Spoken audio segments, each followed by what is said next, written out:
La miramos como la que se alegra ante el que ha resucitado, y en este mes los madrileños y madrileños somos los que hemos nacido en Madrid, los que vivimos en Madrid o los que simplemente pasamos por Madrid. Es decir, todo el que está en Madrid es un madrileño, porque aquí no se le pregunta a nadie de dónde es, sino que esta es su casa, punto. Y San Isidro es para todos, ¿de acuerdo? Entonces todos nos alegramos. Y además, hablaba yo hace poco con un cura del norte de España que me decía, tenemos la misma fiesta en el misal de España, o sea, las mismas oraciones que oímos en la parroquia nuestra se escuchan en toda España. Bien, vamos a situarnos, como digo, con mucha brevedad, porque además me toca venir a finales de mes también. A finales de mes el tema es María como mujer eucarística. Hoy vamos a unir la figura de Isidro, prepararnos para la fiesta, con la figura de María, la que invocamos en Pascua, llamándola siempre Reina del Cielo, ¿no? Este mes, el tiempo de Pascua, miramos a la madre de aquel que murió ajusticiado como la reina. Es un paralelismo muy bonito, ¿no? La Iglesia ha contemplado a la mujer una ajusticiada, María al pie de la cruz, y la contempla en Pascua como la reina. La palabra rey en Cristo es fundamental, tanto en la cruz como en la ascensión, ¿de acuerdo? En la cruz, en el letrero que dice Jesús de Nazaret, Rey. Cuando llegue el día de la ascensión es mañana. La ascensión es mañana. Mañana se cumplen 40 días justos de la resurrección. Litúrgicamente lo celebramos el domingo, ¿verdad? Pero en muchos lugares todavía el día 40 sigue siendo un día de especial importancia. El día de la ascensión, la Iglesia contempla a Cristo como Rey, no puede contemplarlo como otra cosa, porque es el Rey que ha glorificado su cuerpo. Y Cristo, como Rey que glorifica esta carne, se encuentra en el cielo intercediendo por nosotros. En esa intercesión de Cristo situamos una doble intercesión hoy, la intercesión de la Madre, de María, y la intercesión de Isidro. Pero cualquier intercesión son siempre intercesiones en Cristo, que es el auténtico intercesor, el auténtico mediador, el auténtico sacerdote. Sacerdote es el que hace un puente sagrado, ¿no? Sacerdote significa puente sagrado. Cristo es sacerdote porque es el auténtico puente, el auténtico mediador entre Dios y los hombres. Y es puente porque es Dios verdadero y hombre verdadero. No es más Dios que hombre, no es más hombre que Dios. Es un paralelismo precioso entre la divinidad y la humanidad. Ese punto de encuentro de la humanidad con la divinidad se ha dado en un cuerpo concreto. Ese cuerpo es el cuerpo de Cristo, ¿de acuerdo? Su cuerpo glorificado, pero su cuerpo. Y digo su cuerpo porque Él tiene las huellas de la pasión, los símbolos del amor de Dios para con nosotros son huellas concretas. Es decir, en el cielo hoy hay, intercediendo por nosotros con todo poder, como se dice, la expresión con todo poder, como se dice en hebreo. No voy a preguntar ni a Valle ni a Pepa, les he prometido que no les preguntaría, Les he dicho que, pero además no he prometido nada, ¿Cómo se dice en hebreo? Tener todo poder.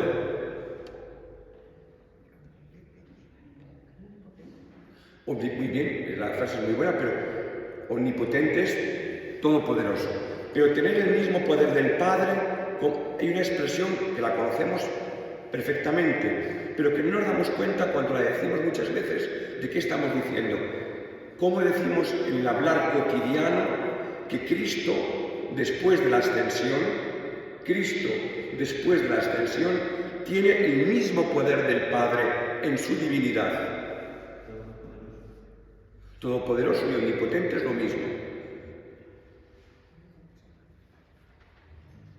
Hay una expresión coloquial que usamos para decir que Cristo, como hombre en su humanidad, tiene el mismo poder del Padre después de la ascensión. ¿Cómo decimos eso? Paráclito es el Espíritu Santo.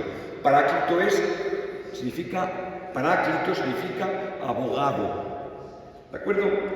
Paráclito significa defensor. Un paráclito, ¿sabéis qué es? Un paráclito es, ¿cómo se llama? Un bastón.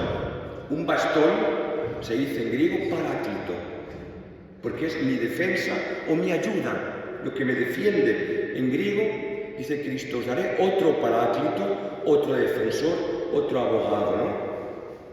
¿Cómo se dice que Cristo en su humanidad, por la ascensión, tiene el mismo poder del Padre? Y por eso su intercesión es omnipotente, su intercesión es todopoderosa.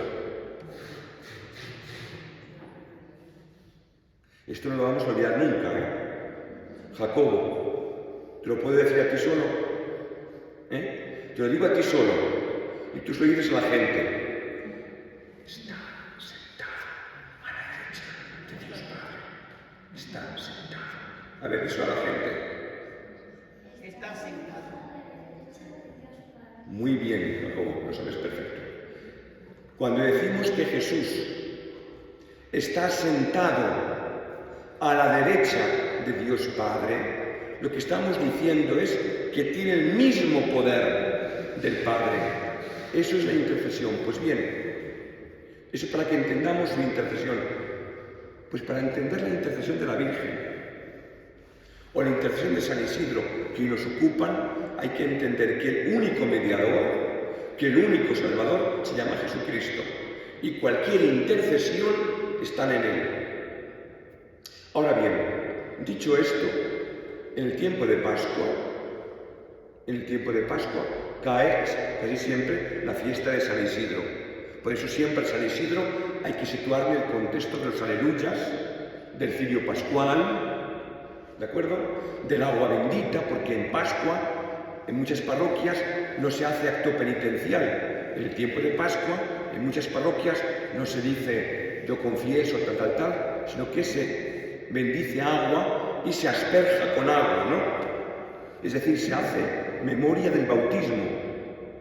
De hecho, en Madrid, la fiesta de San Isidro es ir a la fuente. ¿No es cierto? ¿Por qué? Mirad, un secreto. Otro secreto, Jacobo. Los santos se celebran el día que mueren. Los santos se celebran el día que mueren. ¿Es verdad lo que estoy diciendo o no?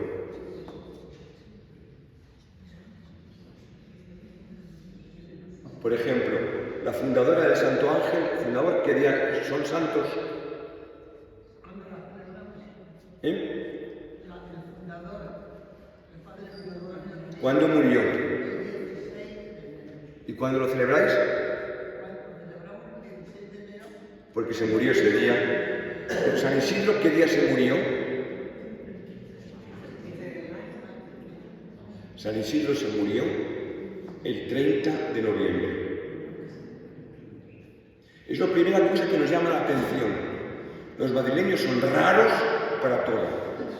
Son chulos para todo. Toda la iglesia del mundo entero celebra a los santos el día que se murieron. Madrid no celebra a su patrón el día que le corresponde. Fijaos, es un dato interesante. Jacobo has aprendido dos cosas ya. ¿Te das cuenta? San Isidro murió el 30 de mayo, pero la gente en Madrid cruzaba el río Manzanares e iba a la fuente en el tiempo de Pascua. Y ese ir su parroquia, que es la parroquia de San Andrés, si vais al Metro Latina, la parroquia de San Andrés, la parroquia donde vivía, oraba, celebraba la fe, San Isidro. Es la parroquia mozárabe de Madrid. Las demás parroquias eran romanas. San Isidro era mozárabe. La parroquia de San Andrés era de rito mozárabe, como los antiguos españoles, ¿de acuerdo? Bueno. San Andrés cruzaba el río, venía otra procesión desde Carabanchel Bajo y se juntaban en una ladera Y ese día, para la gente, era la fiesta de San Isidro. ¿Os dais cuenta? No se respetó tanto el día que se murió, cuanto el día en que en Pascua iban a coger agua, a renovar el bautismo con el agua. De ahí la importancia del agua en Pascua, la importancia del agua en el tiempo de Pascua. Por eso cuando veis un cura que en Pascua no hace acto penitencial, sino que pone a los fieles perdidos con agua, decid, este cura sabe lo que está haciendo, ¿de acuerdo? Está llamando San Isidro por teléfono para decir que el agua sí. Se me ha ido el santo al cielo, nunca mejor dicho. Murió el 30 de noviembre. No sabemos muy bien el día que nació, pero parece que nació un 4 de abril. El 4 de abril, ¿qué se celebra en el calendario? El 4 de abril en toda la Iglesia, con menos en España, en toda la Iglesia católica, el 4 de abril, y en la época de San Isidro, ¿qué se celebraba el 4 de abril? San Isidoro de Sevilla. San Isidoro de Sevilla. Y al pobre niño le pusieron el santo del día. ¿Os dais cuenta? Ahora bien, los madrileños tienen un problema, que no son como el padre Edi. El padre Edi habla pausado. Está como está aquí, os lo digo. Habla quedo. Los madrileños hablamos muy rápidamente. Y al hablar tan rápidamente, en vez de decir Isidoro, se ponían la O del medio. Isidro. ¿Os dais cuenta? Él fue bautizado como Isidoro. Y en latín es Sanctus Isidoros Agricola. Pero los madrileños, desde el siglo, no sé, han hablado siempre como yo, todo correr. Y entonces las vocales se caen, se comen. De Isidoro, Isidoro, Isidro. ¿Veis? 4 de abril, 30 de noviembre.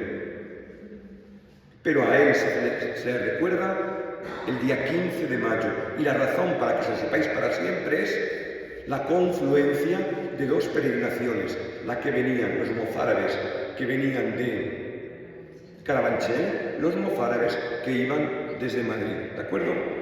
La confluencia era una fuente que él había cavado un pozo en el lugar donde había una choza donde los labradores vivían para atender los campos. ¿De acuerdo?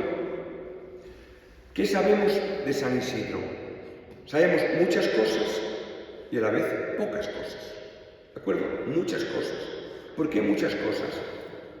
Porque la figura de San Isidro impactó tremendamente a sus contemporáneos. Impactó. Entonces hubo rápidamente una tremenda tradición oral. La gente hablaba. ¿De acuerdo? Hablaba. Hablan más las mujeres que los hombres. ¿Qué pensáis?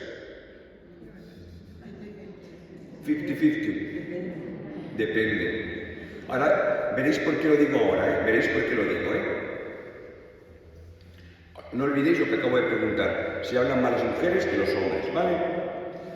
El caso es que tanto hombres como mujeres han hablado de San Isidro.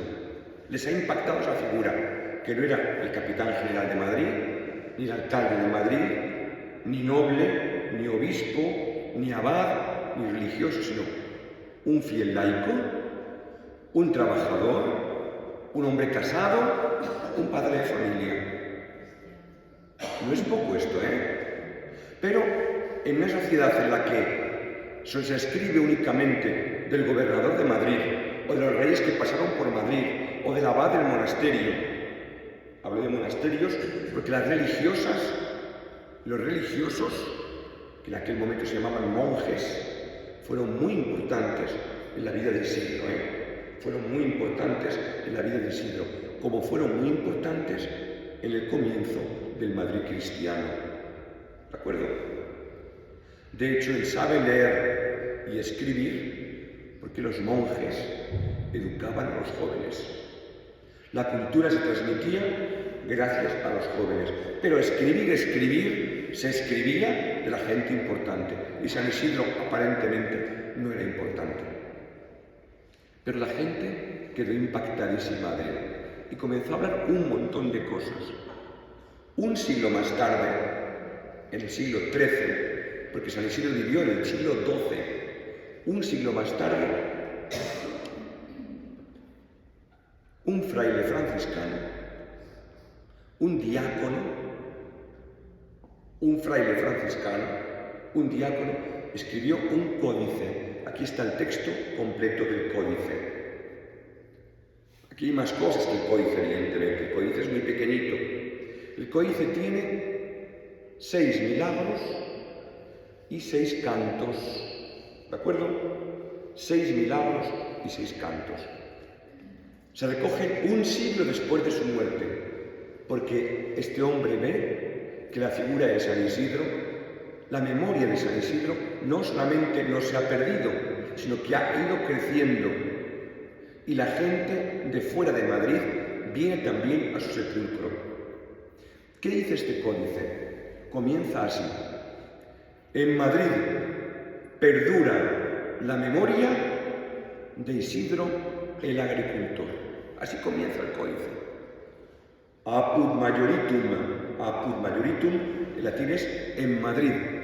Madrid es, en árabe es Mairit, y en latín majoritum. Apud majoritum.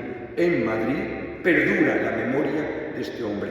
Es interesante porque no es un cura, no es un párroco, no es un religioso franciscano, tampoco es un religioso dominico, es un seglar. Y además, en Madrid han venido cantidad de francos. ¿Quiénes son los francos? Cuando decimos vienen los francos, ¿quiénes son los francos? Teóricamente me diréis bien si me decís que los francos son los de Francia.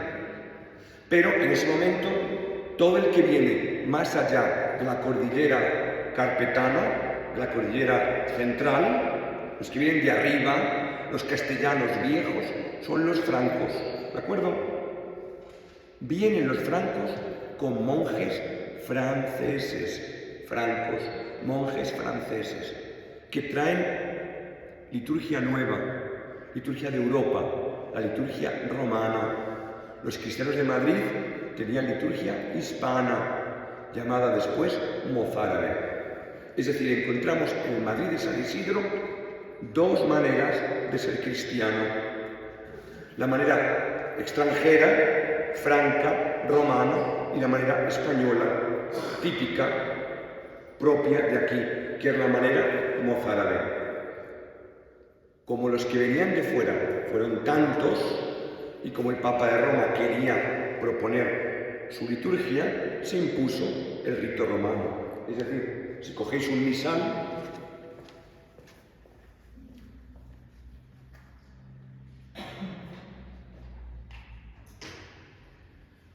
con este misal habéis celebrado misa ahora mismo, ¿no? ¿Qué pone aquí?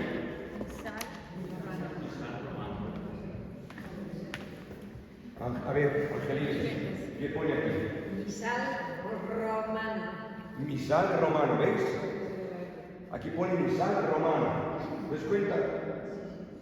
Estos libros son traídos a Madrid en el año, a partir del año 1086. ¿Por qué? ¿Qué pasa en Madrid? Cuando San Isidro nace en una familia cristiana, pero Madrid no es cristiano. ¿Qué era Madrid en ese momento? Musulmán. O sea, la organización, la lengua, el estilo era de los árabes, era musulmán. ¿De acuerdo?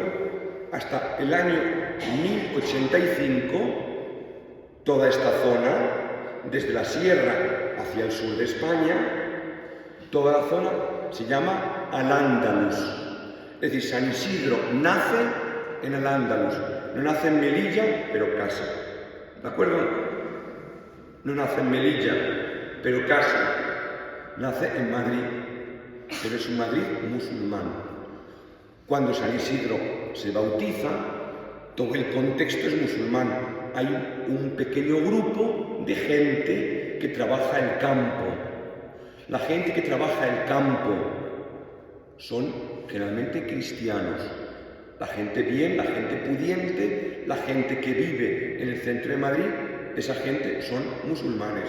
Están con el poder establecido. Pero, como toda la historia, todo puede cambiar de un día para otro. El 25 de mayo del año 1085, el rey castellano Alfonso VI conquista Toledo. Y al conquistar Toledo, toda la zona del Tajo para arriba, del Tajo hacia acá, sigue siendo igual, pero quien manda cambia. ¿De acuerdo? Cambia la gente que manda. Y San Isidro, de quien estamos hablando hoy, todavía no hemos hablado de la Virgen María, pero vamos a hablar de la Virgen María en un momento, San Isidro comienza a educarse con los monjes que había en Madrid, que eran mozárabes, y que se multiplican rápidamente porque el rey trae cientos y cientos de personas con él para colonizar los campos. ¿Con quién estaba casado el rey Alfonso VI? Es una clase de historia, ¿se os cuenta qué bonito, no? Estaba habiendo españolas por doquier, se casa con una francesa. ¿De acuerdo? Se queda viudo y se casa con otra francesa. ¿Qué hacen las reinas francesas? Traer profesores, obispos, monjes franceses, que traen su manera de pensar y mucha gente con ellos. Con lo cual, los que había en Madrid, de verdad, eran 4 gatos que siguen con sus tradiciones y dicen, toda la vida luchando contra los moros y ahora tenemos que luchar contra los cristianos que vienen de fuera. ¿Por qué digo esto? Porque esto hace comprender que las leyendas dicen que ante la Virgen María no lucía una vela, sino 2 velas. Ante la Virgen María lucían 2 velas, no una vela. En todas las leyendas de España, cuando se encuentra una imagen de la Virgen, siempre se encuentra con una vela encendida. En Madrid, que somos tan chulos, no hay una vela, hay 2 velas. La vela significa el fervor de la fe, la vela encendida, una fe que no se apaga. En Madrid no hay una única comunidad cristiana, la mozárabe. También está la comunidad cristiana castellana, los que han venido de fuera, los que han venido.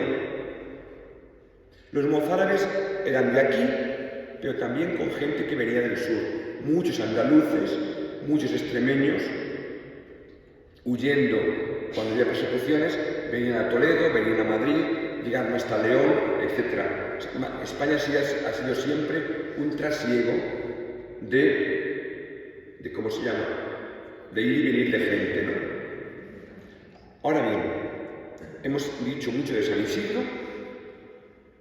Yo no voy a decir todo, os abro nada más ventanas para que entréis en internet, para que digáis, oye, ¿cuánto me gustaría saber más sobre San Isidro? Qué interesante es todo esto. He dicho que hay 6 milagros en este códice, que hay 6 cantos en este códice. Pero hay más cosas que no están escritas en el códice, sino que se transmitían oralmente y que después ahí se han recogido. Pero voy a dar un salto de repente. ¿Madrid era importante en la época de San Isidro? No. Nada de nada, ¿de acuerdo?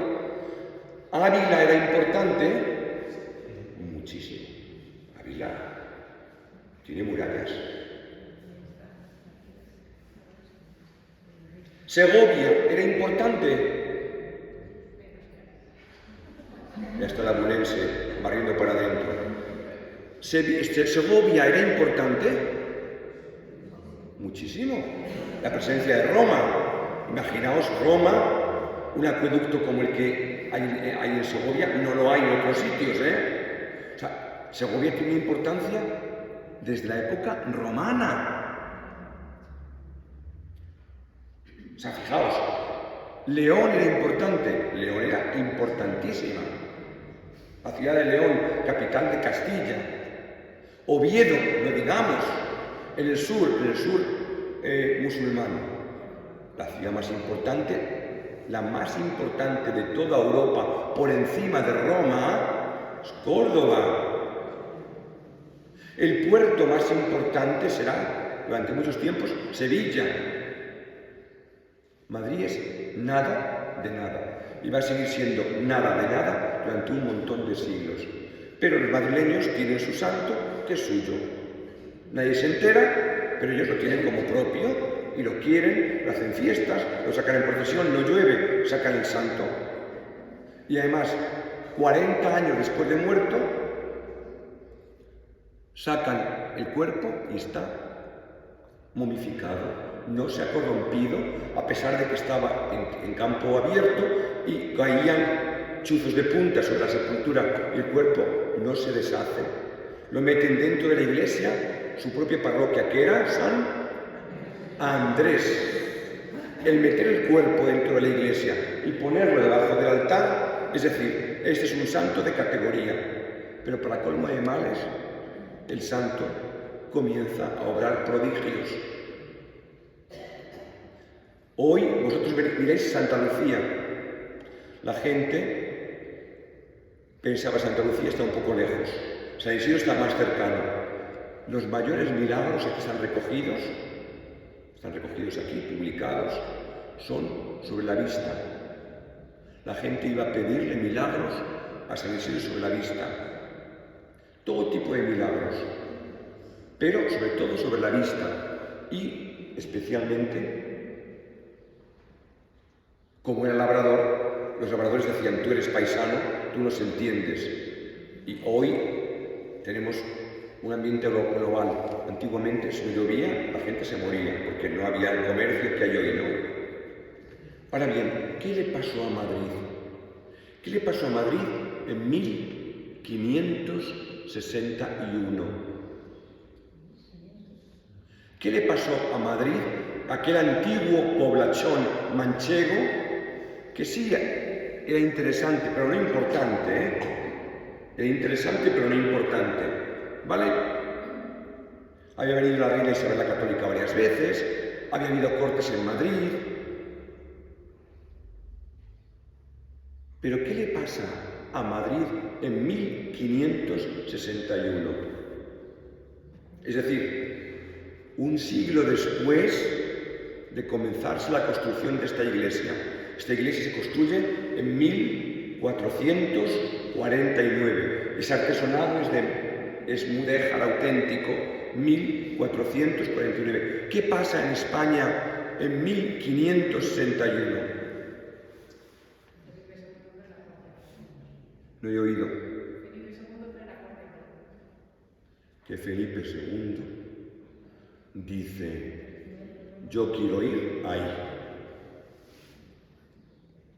Le dan a elegir, porque Felipe II dice, no aguanto ya más estar en Toledo. Su padre se había aguantado, pero en Toledo, ¿quién mandaba? ¿Quién mandó siempre en Toledo?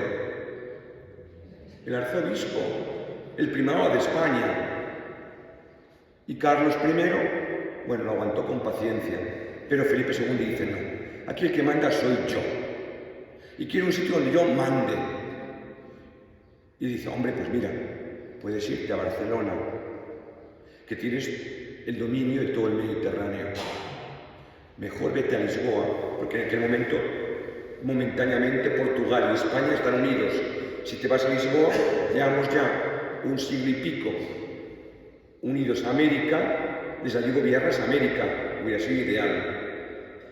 Mejor todavía, no quieres Lisboa, que hablan portugués, no quieres Barcelona, que hablan catalán, vete a Sevilla, y en Sevilla tienes el puerto más importante, donde entra todo el dinero que viene de América. No viene mucho porque luego se va a Flandes, pero bueno, es otro problema distinto, que no vamos a explicar ahora.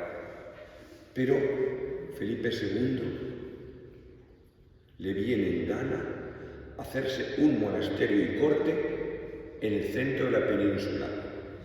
Y como no hay nada en el Escorial, no hay nada, me pongo mi casa en Madrid y desde Madrid vigilo lo que me voy a construir. Y me diréis, ¿qué tiene que ver esto con la Virgen María y con San Isidro? Pues fijaos, tiene que ver todo. Repito, tiene que ver todo. Porque Madrid va a cambiar de la noche a la mañana por la decisión de Felipe II de decir, no quiero una corte itinerante, no quiero quedarme en Toledo, me voy a venir a este poblachón manchego. Y con él vienen ministros, cortesanos, escribanos, prostitutas, todo el mundo viene a Madrid. Todo el mundo. Y Madrid, que es una ciudad pequeñísima, pasa a ser el lugar desde donde se gobierna un imperio mayor que Estados Unidos de América. ¿Os dais cuenta de lo que estoy diciendo? Un sitio desconocido se convierte de repente en el lugar más importante del planeta Tierra. El Reino de España es mucho más importante que Italia, porque Italia no existe. Italia no existe, son diversos estados. Más importante que Alemania, porque Alemania no existe, son pequeños estados. Pero es más importante que Francia, la poderosa Francia. Más poderosa que Inglaterra, la superpoderosa Inglaterra, porque se han unido España y Portugal. Y desde San Francisco de California, Los Ángeles, todo lo que es la mitad de Estados Unidos, todo México, todo Centroamérica, todo el América del Sur, mira a Madrid.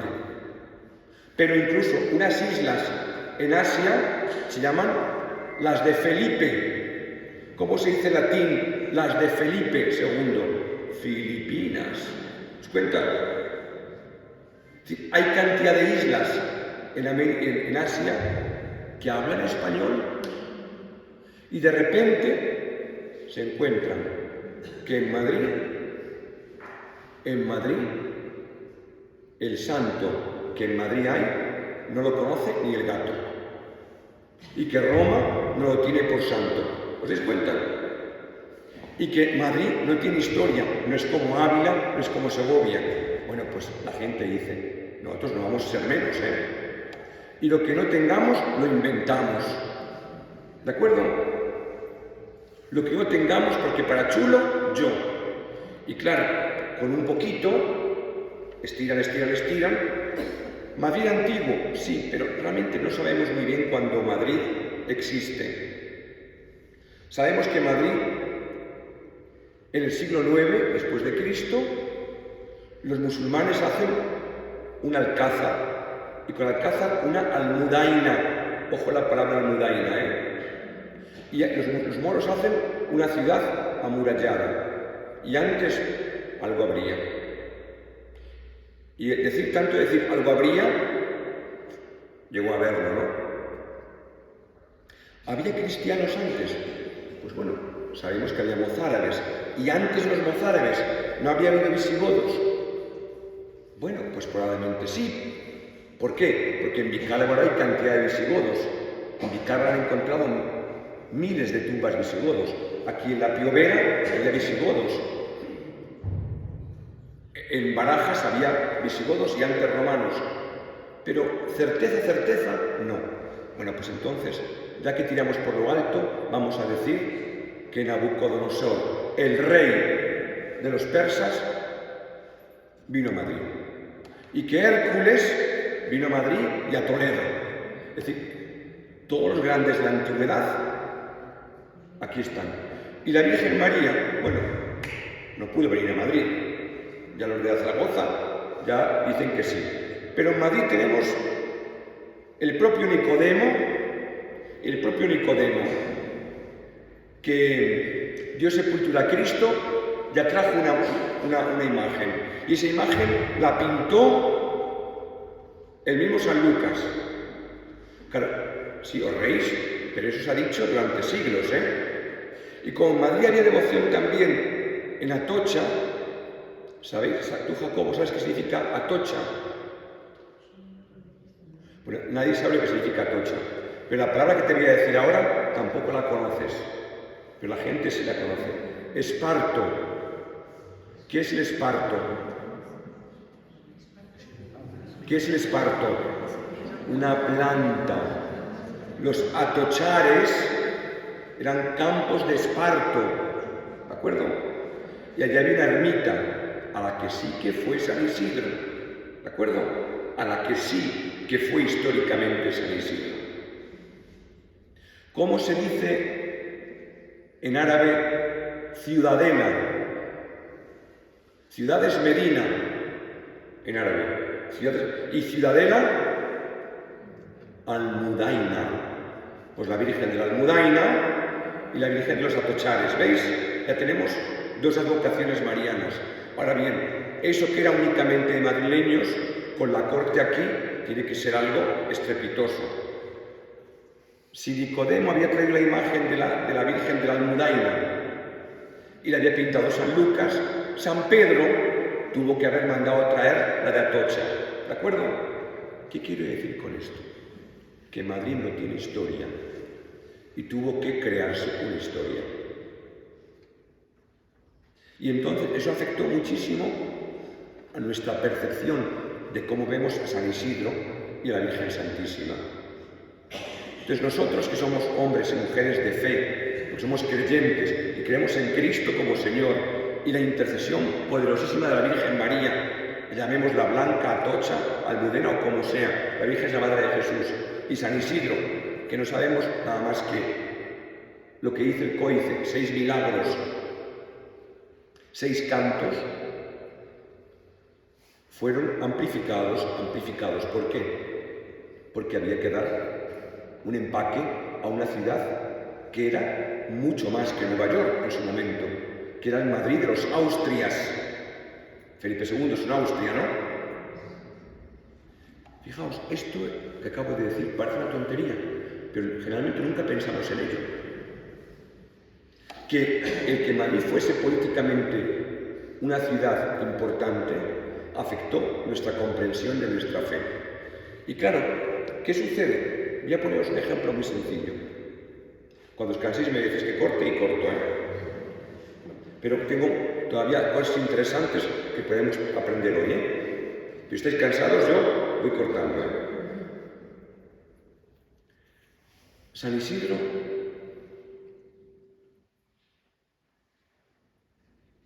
tiene vinculación con la Virgen María.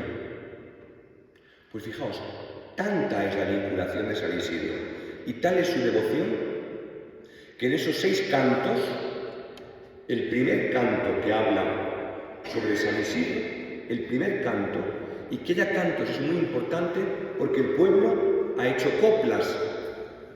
Y si un siglo después de la muerte de San Isidro hay coplas sobre San Isidro, significa que a la gente le quiere. La primera copla de San Isidro está en latín, la voy a decir en español.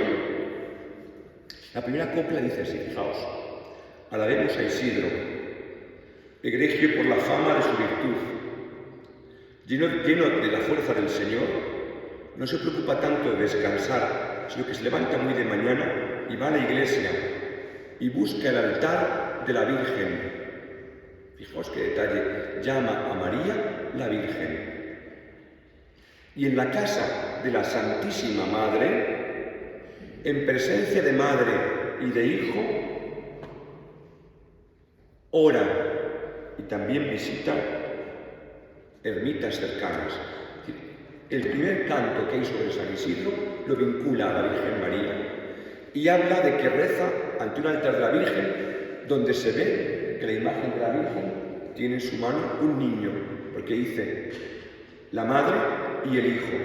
De hecho, antiguamente las imágenes que había en esa época, en la época de San Isidro, o los iconos, nunca se pintaba a María sola, siempre se pintaba a María con el hijo, ¿de acuerdo? Las antiguas imágenes siempre pintan madre e hijo conjuntamente. En esta época no hay todavía muchas maneras de dirigirse a la Virgen, no hay advocaciones, no se decía la blanca o la antigua, sino simplemente es la Virgen, la gloriosa. De hecho, Gonzalo de Berceo dice la gloriosa, ¿no? Pero hay un detalle que quiero contaros precioso, preciosísimo, que habla también de la devoción de San Isidro a la Virgen María, y que es una devoción que hoy nos va a hacer pensar qué tipo de devoción tengo yo a la Virgen María. Uno me dirá, el rosario o las fiestas. Pues sí, San Isidro rezaría a la Virgen María abundantemente, como nosotros, evidentemente. Celebraba sus fiestas, ahora veremos cuáles. Pero sobre todo, en la época de San Isidro comienza una devoción importante, a un mediodía. ¿Cuál es la semana, el día que tiene menos horas? ¿Cuál es la semana, el día que tiene menos horas que ningún día?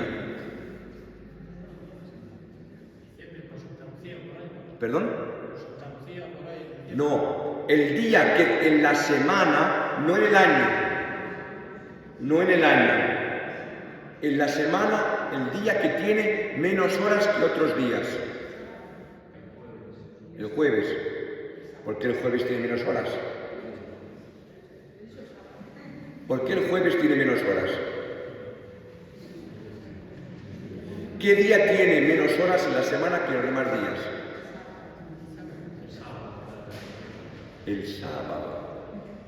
Y como tiene menos horas el sábado, San Isidro santifica de dos maneras. Como tiene menos horas, hay que aprovecharlo más. ¿Cuál es el primer día de la semana? El domingo. ¿Y el domingo tiene más horas que otros días? Sí, porque comienza la tarde del sábado. El sábado por la tarde no existe. El sábado por la tarde no existe. Son primeras vísperas del domingo. Luego el sábado tiene menos horas. Es una mañana nada más. Después de comer, por la tarde comienza el domingo. Luego, en la época de San Isidro, siglo XII, comienza una devoción que es consagrar el sábado a la Virgen María. ¿Por qué razón? Porque el sábado, que es día de descanso, cuando el cuerpo de Cristo descansa el sábado en el sepulcro, María mantuvo la fe. El sábado se vincula a María porque María el sábado, cuando todos huían o todos se escondieron, María mantuvo la fe. Y el sábado comenzó a tener un tinte mariano. Pero eso que estaba de moda en la época de San Isidro en toda Europa y también en Madrid, entre los mozárabes, San Isidro lo consagra con una segunda cosa, no únicamente recordando a la Virgen María y la fe de la Virgen, sino haciendo una fe activa. ¿Qué es una fe activa? En memoria de la Madre de Dios, San Isidro abre su casa a los pobres. El compartir con los pobres. Esto lo sabemos históricamente porque un milagro habla ex profeso de lo que pasó un sábado en su casa, cuando se abría la casa a los pobres que pasaban por Madrid. Madrid era un sitio de paso, Toledo, Madrid, Alcalá, de Alcalá hacia Zaragoza, Barcelona. siempre ha sido este camino importante, ¿no? La calle Alcalá era el camino real. Y Madrid era un lugar de paso. Mujer, María, que llega un pobre, que llega un visitante, que no hay nada. Mujer, te digo que busques, que viene uno nuevo, que no hay nada. Mujer, rebusca.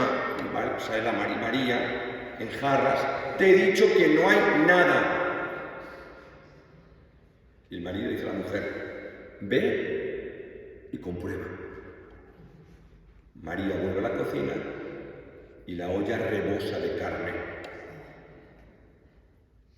Aquel milagro de la multiplicación de los panes se va a producir al menos 2 veces en la época de San Isidro. Una en Carabanchel, ojalá fruto de esta charla de Pascua haga que cojáis el metro y os bajéis en Eugenia de Montijo. La llevéis la ermita de Santa María la Antigua, un edificio del siglo XIII, una ermita de ladrillo del siglo XIII, y allí está en una piedra. Aquí tuvieron lugar 2 milagros de San Isidro: el milagro del asno librado del lobo y el milagro de la multiplicación de la comida, porque San Isidro pertenecía a una hermandad. La hermandad daba comidas para los pobres, hacían comidas ellos e invitaban a los pobres, pero llega él a la fiesta de Carabanchel con pobres, no hay comida, y dice, buscad, que no hay, buscad, y encuentran. Lo mismo había pasado aquel sábado, y María se queda estupefacta, y el marido le dice, tú no digas nada a nadie. Y el códice dice, pero las mujeres tienen vecinas. Y María fue la vecina, me ha pasado esto, me ha pasado esto. Y el marido, tú no digas nada a nadie. Pero la vecina no tenía obligación de callarse. La vecina contó a otra, gracias a aquellas vecinas, el milagro históricamente lo tenemos en el códice. Es decir, los santos nunca quieren publicidad, pero la gente siempre intenta que sepamos lo que Dios hace por su intercesión. Por eso he comenzado hablando la intercesión de Jesucristo, ¿no? Pero la intercesión de los santos siempre es en favor, no de uno mismo, sino de los pobres. ¿Te das cuenta? El sábado está vinculado a la Virgen, relacionado con San Isidro, por amor a los pobres. Si os preguntan, ¿qué relación tiene San Isidro con la Virgen María? Mucha. Está en el códice, en el primer himno, el amor a la Virgen, la oración a la Virgen. Segundo, está en el códice el milagro del sábado, el que abre en su casa para los pobres. Y tercero, sabemos la importancia que tenían las fiestas marianas en la época de San Isidro. ¿Cuál es la fiesta más importante de la Virgen María?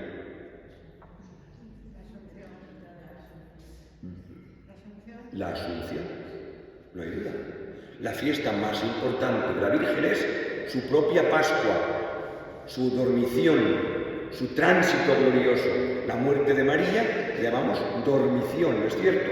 Porque su muerte no es producto del pecado. En María no hay pecado. El pecado lleva a la corrupción de la carne. En María no hay corrupción, ¿de acuerdo? La muerte de María es un tránsito glorioso. Se celebra el 15 de agosto. En la época de San Isidro, el 15 de agosto es la gran fiesta mariana. ¿De acuerdo? Vinculada a la resurrección de Cristo. Pero en la época de San Isidro había otra fiesta muy importante, que solo es una fiesta española. No existe en Francia, ni en Italia, ni en Inglaterra. Solo es una fiesta española. Y la época de San Isidro era una fiesta vinculada a la Navidad. A la Navidad. ¿De acuerdo? Que prepara Navidad. ¿De qué fiesta estoy hablando? A ver. La Anunciación es el 25 de marzo. Pero en España nunca se celebró el 25 de marzo. ¿De acuerdo? Nunca. Porque el 25 de marzo podía caer en Pascua, como este año. Este año hemos celebrado el 25 de marzo, el 8 de abril. Entonces, para hablar de la Encarnación y María la Encarnación, escogí otra fecha. A ver, la Virgen de la O, muy bien. El 18 de diciembre. Los españoles celebraban la Encarnación siempre el 18 de diciembre. La expectación ante el parto. ¿Por qué se dice de la O? Porque en la víspera comienzan unas antífonas con una gran admiración al que viene. Oh Adonai, oh Emmanuel, oh, la Virgen de la O, la expectación, la admiración ante el que llega. Esas fiestas solo existían en España. Hoy prácticamente han desaparecido, lamentablemente. Pero en la época de San Isidro era su vinculación con la Virgen María. ¿Os dais cuenta? 8 días antes de Navidad y el 25. Y una tercera fiesta que a vosotros en esta parroquia tiene mucho que deciros. ¿Cuál era la tercera fiesta que San Isidro celebraba? A ver. A ver. Fiesta de la Virgen María.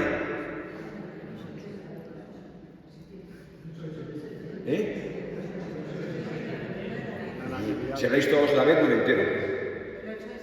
El 8 de septiembre, el nacimiento de María. Esa fiesta viene de Jerusalén, pero en el calendario mozárabe de Córdoba, aprended esto, los andaluces católicos, los mozárabes andaluces, fueron los primeros que acogieron la fiesta del 8 de septiembre y la añadieron al calendario mariano. Ya estaba en el mundo occidental. Cuando los monjes franceses vienen, traen un montón de fiestas marianas, pero propiamente las de la época de San Isidro son 15 de agosto, 18 de diciembre y 8 de septiembre, el nacimiento de la Virgen María. Y esa fiesta sabemos que existía porque la celebraban en el calendario de Córdoba. Me refiero solamente a las fiestas de la Virgen María. Otro día estuve en una parroquia hablando de algo parecido. Me dijeron, en Madrid lo que más celebraba era el 24 de junio. Digo, sí, pero no tiene que ver con la Virgen María, O sea, el 24 de junio era súper celebrado por los mozárabes, hasta el punto de que los propios musulmanes se añadían a celebrarlo, con las hogueras famosas. La Navidad en España debe mucho a la cultura árabe.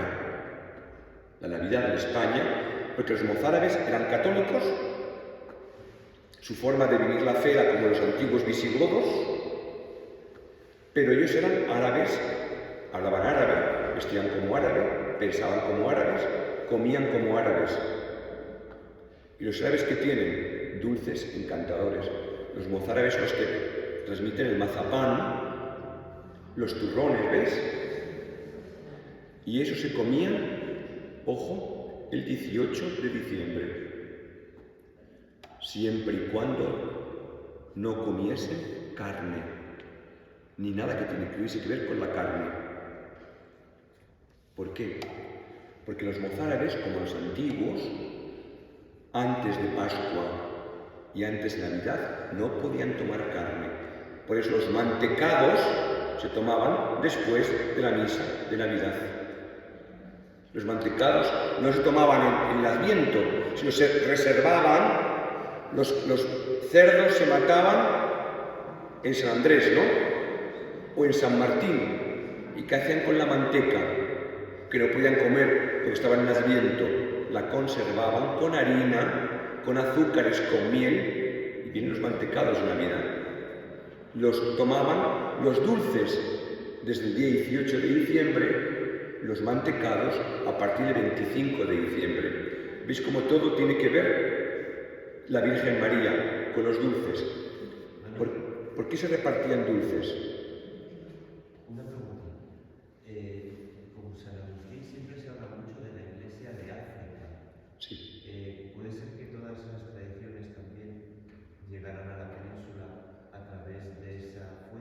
Bueno, vamos a ver.